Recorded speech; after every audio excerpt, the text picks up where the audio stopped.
think the key to those characters and the humor was when we took straight movies and we inferred our gayness onto them. You know what I mean?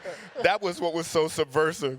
And people would get really upset. Like Spike was upset. He said, man, that's not what I'm about, man. Like, are you sure?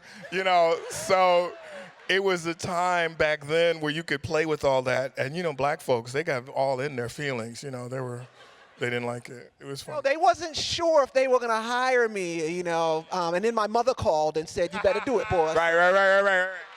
So, you know, that's how I ended up on the show. And I was the baby on the set. And then I got into the writers program later on, and I got to see how the sketches was put together and pitch ideas and irritate Keenen and Damon. And, you know, they taught me everything I know today. So, yeah, amazing.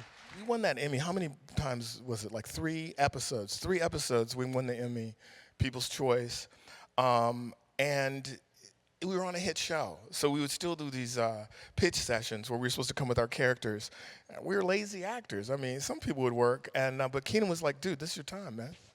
This is your time. This is your show, man. I'm trying to give you this platform. So he was always encouraging us to use this time. It was limited. This show's not going to last forever. And you have all this support, and the nation is watching. Come with it. So that's what I really appreciate. Yeah,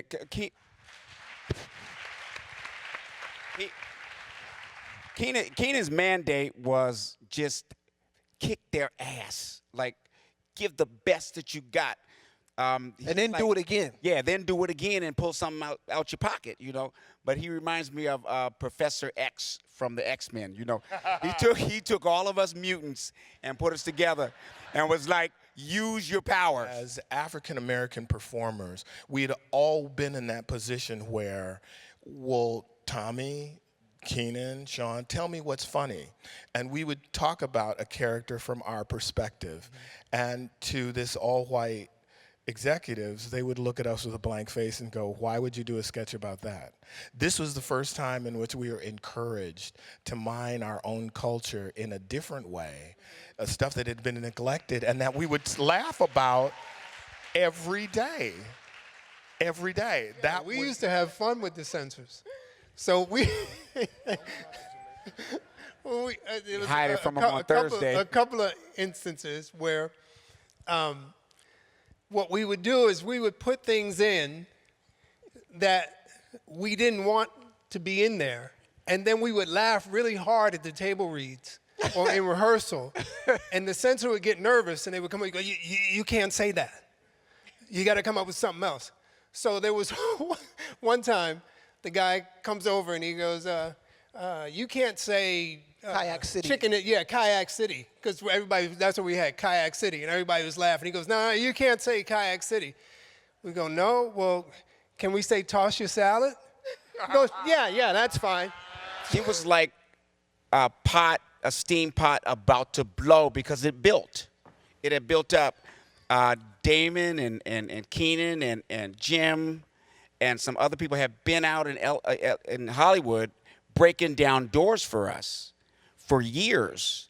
And we finally arrived, me, Martin, DL, anybody that you know as a comedian came to Hollywood probably around 1988. We met. Yeah, we met at the Comedy Store. A week Store. after he got in town. Yes. There was the club, Comedy X Theater. We all performed there. It was a black-owned comedy. Robin Harris used to Yeah, so it was like, Battle of the Beats. Oh, yeah. On Friday night, and Keenen and Robert Townsend and a lot of creators they actually were doing movies. We were like, you could do a movie?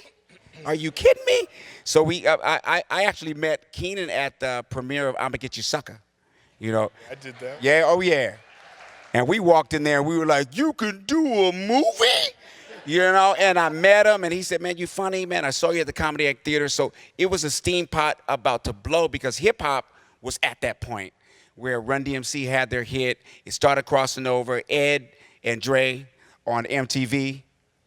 Yo MTV Raps. Y'all don't remember Yo MTV Raps? MTV Raps, that was my Yeah, I love that show. So it was all Sorry, building Mr. up. Wayans. And the Combine for comics was the Comedy Act Theater over in Crenshaw.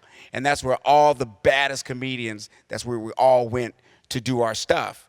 So when I first came in contact with In Living Color, I actually passed on the show. I was actually like, I'm not going to do that, but I had no idea what it was. See, I was one of the hottest comics to come to L.A. I had a lot of opportunities. I had a pilot. I had a holding deal with Disney that was worth some money.